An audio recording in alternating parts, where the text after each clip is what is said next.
പ്രശാന്ത് ഒഴിഞ്ഞു പോവുകയാണ്. അയ്യോ കൂടുതൽ ഉപദ്രവിക്കരുതേ, ഞാൻ പോയിക്കോളാമേ എന്ന് പറഞ്ഞിട്ട്. എന്ന് പറഞ്ഞാൽ ബി ജെ പിക്ക് മുമ്പിൽ CPM മുട്ടുകുത്തുന്നു. ആ കാഴ്ചയാണ്. ഇത് യഥാർത്ഥത്തിൽ ഒരു തുടക്കമാണ്. അതായത് കേരളത്തിൽ ഇനി നിയമസഭാ തെരഞ്ഞെടുപ്പ് നടക്കാൻ ഇനി ആകെ ഒരു 100 ദിവസമാണ് ബാക്കിയുള്ളത്. ഈ 100 ദിവസത്തിനിടയിൽ CPM എത്രമാത്രം BJPയെ ഭയപ്പെടുന്നു എന്ന് പറഞ്ഞാൽ BJP വളരെ കൃത്യമായി CPMന്റെ എല്ലാ കുതന്ത്രങ്ങളും കുത്തിത്തിരിപ്പുകളും മനസ്സിലാക്കിയ പാർട്ടിയാണ് BJP. അപ്പം ശ്രീലേഖ എന്ന് പറയുന്ന ഇന്നലെ BJPയിലേക്ക് ചേർന്ന അല്ലെങ്കിൽ BJPയുടെ ഒരു പുതുമുഖമായ ശ്രീലേഖ പോലും ഏത് രീതിയിലാണ് CPMനെ വിറപ്പിച്ചത് എന്ന് നമ്മൾ കാണുകയാണ് കേട്ടോ. അതായത് പ്രശാന്ത് അവിടുന്ന് ഓഫീസ് മാറുകയാണ്.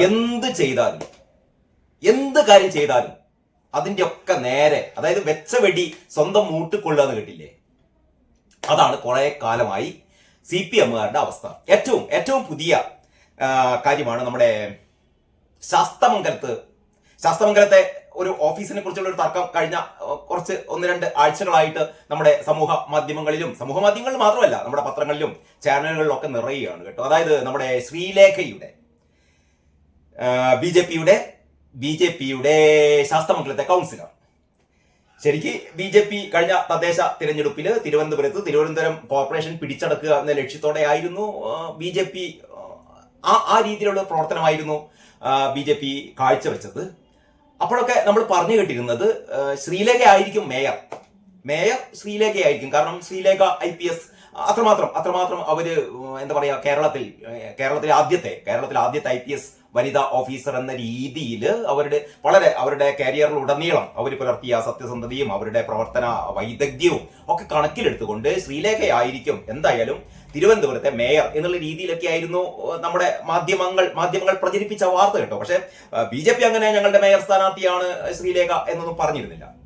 അങ്ങനെ തെരഞ്ഞെടുപ്പ് കഴിഞ്ഞപ്പോഴാണ് BJP അവിടെ 51 സീറ്റ് നേടിയിട്ട് തിരുവനന്തപുരം കോർപ്പറേഷൻ പിടിച്ചടക്കിയത്. ഏറ്റവും നാണം കെട്ട തോൽവി CPM ഏറ്റുവാങ്ങി. അപ്പോ ആരായിരിക്കും മേയർ ആരായിരിക്കും എന്നുള്ളതിനെ പറ്റിയിട്ട് പത്രങ്ങളൊക്കെ ചർച്ച തുടങ്ങി. അപ്പോഴാണ് ശ്രീലേഖ ആയിരിക്കും എന്ന് പറഞ്ഞപ്പോഴത്തേക്ക് നമ്മുടെ ചില ചാനലുകള് അവരുടെ ഹെഡ്ലൈൻസ് എന്താണെന്നറിയോ? അതായത് BJPയിലെ ഏറ്റവും സീനിയർ നേതാക്കന്മാരെ തഴഞ്ഞുകൊണ്ട്, ഇപ്പൊ VV രാജേഷിനെ പോലെയുള്ള ഏറ്റവും സീനിയറായ കരുത്തന്മാരായ BJPയുടെ നേതാക്കന്മാരെ തഴഞ്ഞുകൊണ്ട് ഇന്നലെ വന്ന ശ്രീലേഖയെ മേയറാക്കാൻ പോകുന്നു എന്ന തരത്തിൽ വാർത്ത കൊടുത്ത ചാനലുകളൊക്കെ നമ്മൾ കണ്ടു കിട്ടോ. പക്ഷേ ആ വാർത്തക്ക് ഒരു 24 മണിക്കൂറിന് പോലും ആയുസ് ഉണ്ടായില്ല. അപ്പോഴത്തേക്ക് VV രാജേഷ് മേയറായി. VV രാജേഷിനെയാണ് മേയറായി തിരഞ്ഞെടുത്തത്. ശ്രീലേഖ മേയറല്ല.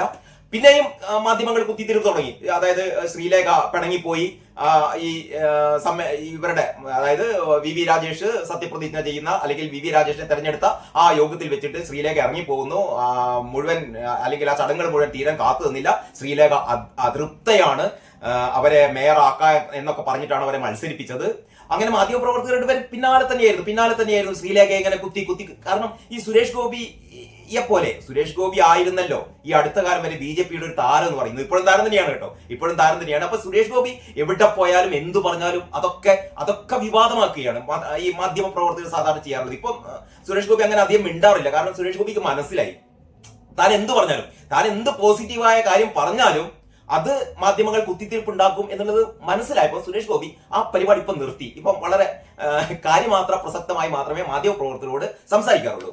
അപ്പം സുരേഷ് ഗോപി എങ്ങനെയായിരുന്നോ ഒരു വ്യത്യസ്തനായത് അല്ലെങ്കിൽ ഒരു സൂപ്പർ സ്റ്റാർ ആയത്, എവിടെ സൂപ്പർ സ്റ്റാർ, ഈ രാഷ്ട്രീയത്തിൽ സൂപ്പർ സ്റ്റാർ ആയത്, അതേപോലെയാണ് നമ്മുടെ ശ്രീലേഖ തിരുവനന്തപുരത്ത് യഥാർത്ഥത്തിൽ ഈ BJPയുടെ ഈ 50 കൗൺസിലർമാരിൽ ശ്രീലേഖ തന്നെയാണ് താരം. കാരണം ശ്രീലേഖയുടെ ആ ഒരു പവർ തെളിയിച്ചത് എപ്പോഴെന്ന് വെച്ചാൽ ശാസ്തമംഗലത്ത് അവരുടെ ഓഫീസിന് വേണ്ടിയിട്ട് അവർ പറയാണ് VK പ്രശാന്തിനോട്. പ്രശാന്ത് ആരാണെന്നല്ലേ അറിയോ? പ്രശാന്ത് തിരുവനന്തപുരം മുൻ mayor VK Prashanth mayor bro എന്നൊക്കെ വിളിക്കട്ടോ. അതായത് CPMലെ ഒരു സൗമ്യ മുഖമാണ് പ്രശാന്ത് എന്നൊക്കെയാണ് നമ്മൾ കരുതിയിരുന്നത്. പക്ഷെ സൗമ്യ മുഖമൊന്നും അല്ല എന്ന് ഈയിടെ തെളിഞ്ഞു നമുക്ക്. ഞാൻ അതിലേക്ക് വരാം. അപ്പം ഈ പ്രശാന്തിന് ശാസ്തമംഗലത്ത്, അതായത് ശ്രീലേഖ എന്ന് പറഞ്ഞ തിരഞ്ഞെടുക്കപ്പെട്ട കൗൺസിലറുടെ ആ വാർഡിലാണ് പ്രശാന്ത് എന്ന് പറയുന്ന MLAയുടെ ഓഫീസ് പ്രവർത്തിക്കുന്നത്.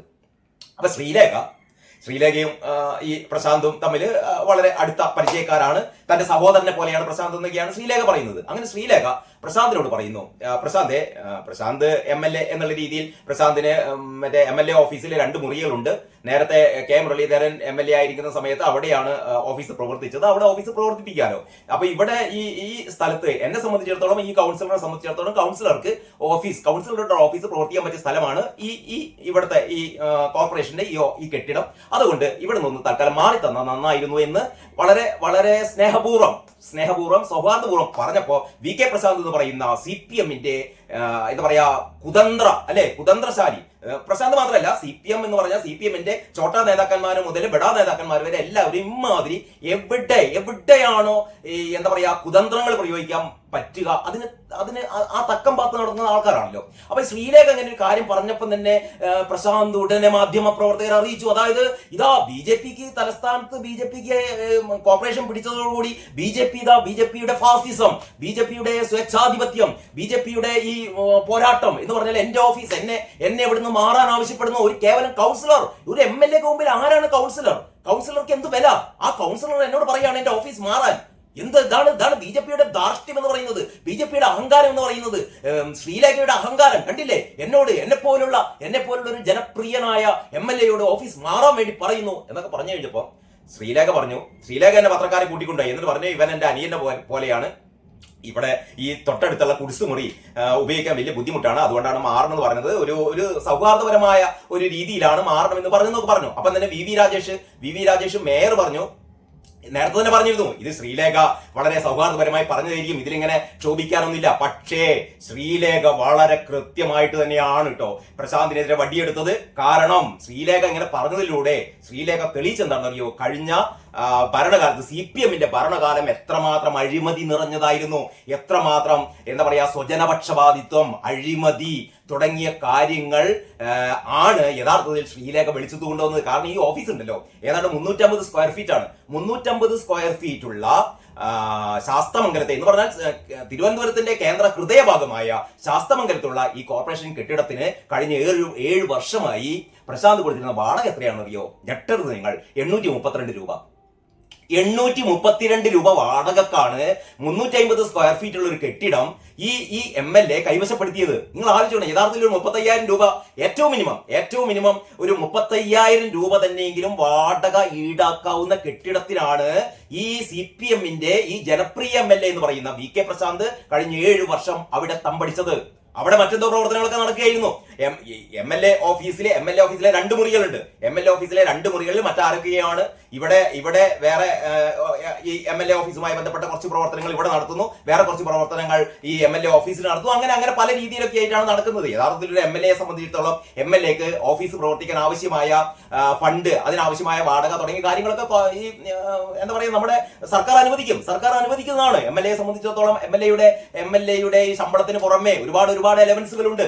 അപ്പോൾ ഈ 832 രൂപ എന്ന് പറയുന്ന നേരത്തെ ആര്യ രാജേന്ദ്രനൊക്കെ മേയറായിരിക്കുന്ന കാലത്തൊക്കെ ആയിരിക്കും ഈ കാര്യങ്ങൾ നടന്നത്. നമുക്കറിയില്ല, ഏറ്റവും കുത്തഴിഞ്ഞ ഭരണമായിരുന്നു തിരുവനന്തപുരം കോർപ്പറേഷൻ ഉണ്ടായിരുന്നത്. അപ്പൊ യഥാർത്ഥത്തിൽ ശ്രീലേഖ ഈ ഓഫീസ് പ്രശ്നം വിവാദമായതോടുകൂടി പുറത്തു വന്നത് എന്ന് പറഞ്ഞാൽ കഴിഞ്ഞ CPM-ന്റെ ഭരണകാലത്ത് നടന്നിരുന്ന ഇത്തരം അഴിമതികൾ, അതായത് സ്വന്തം MLA-ക്ക് വേണ്ടിയിട്ട് അവര് ഒരു 35,000 രൂപയുടെ ഒരു കെട്ടിടം വെറും 872 രൂപക്ക് എന്ത് ചെയ്യുന്നു, കൊടുക്കുന്നു.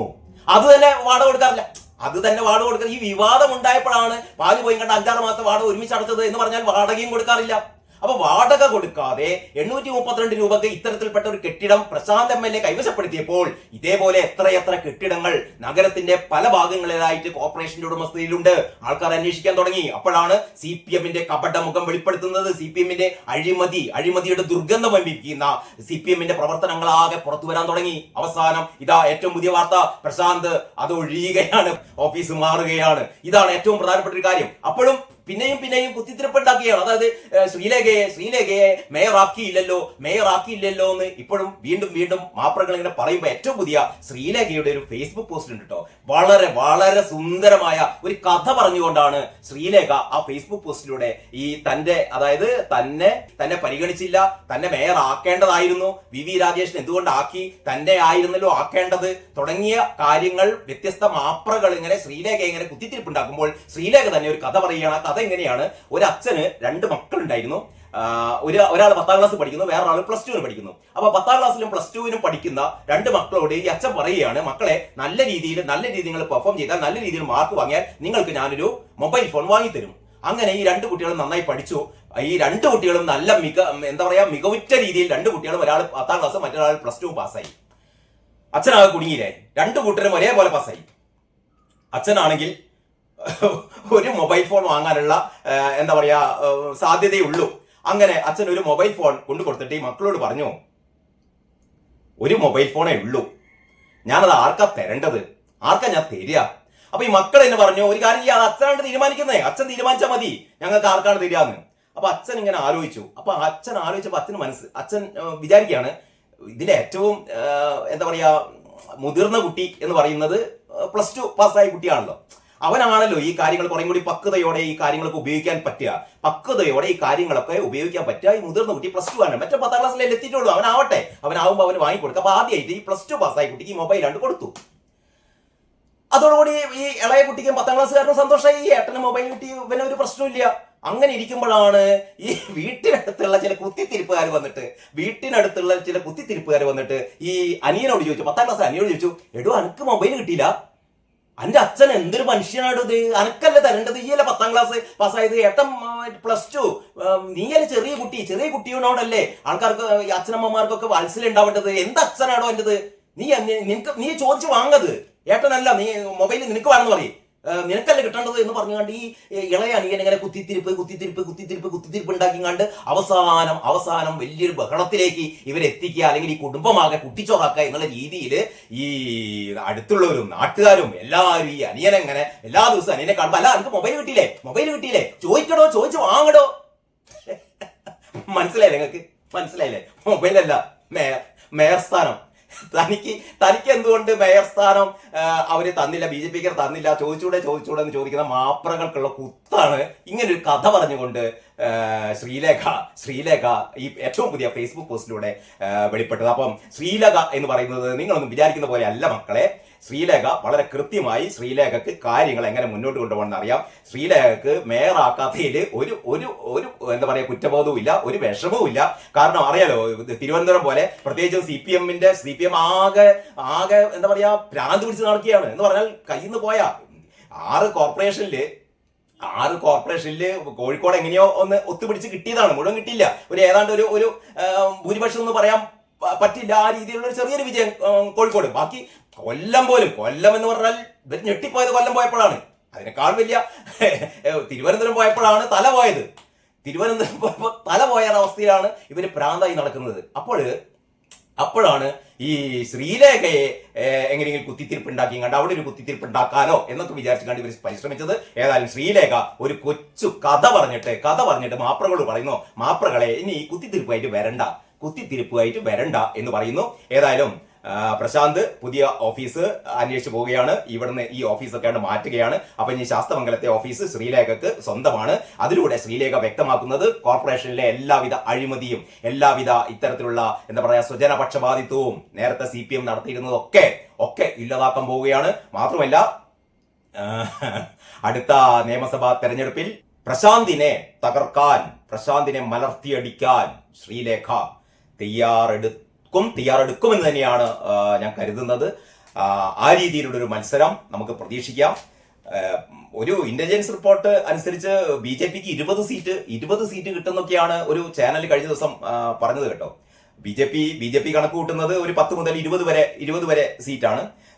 20 സീറ്റ് എന്തായാലും BJPക്ക് കിട്ടുമെന്നുള്ള ഒരു ഇന്റലിജൻസ് റിപ്പോർട്ട് പുറത്തു വന്നതോടെ CPMകാരും കോൺഗ്രസ്സുകാരൊക്കെ അത്യാവശ്യം ബേജാറിലാണ്. കാരണം 20 സീറ്റ് BJP പിടിച്ചു കഴിഞ്ഞാൽ പിന്നെ ഒരു ബാക്കിയുള്ള ഒരു 120 സീറ്റിൽ ഏതാണ്ട് തുല്യമായി CPMഉം UDFും അല്ലെങ്കിൽ LDFും UDFും വരുമെന്നാണ് ആ രീതിയിലുള്ള ഒരു ഇന്റലിജൻസിന്റെ ഒരു റിപ്പോർട്ട് കിട്ടിയത്. അങ്ങനെയൊക്കെ വരാം, ആ രീതിയിലേക്കൊക്കെയാണ് സംഭവങ്ങൾ പോകുന്നത്.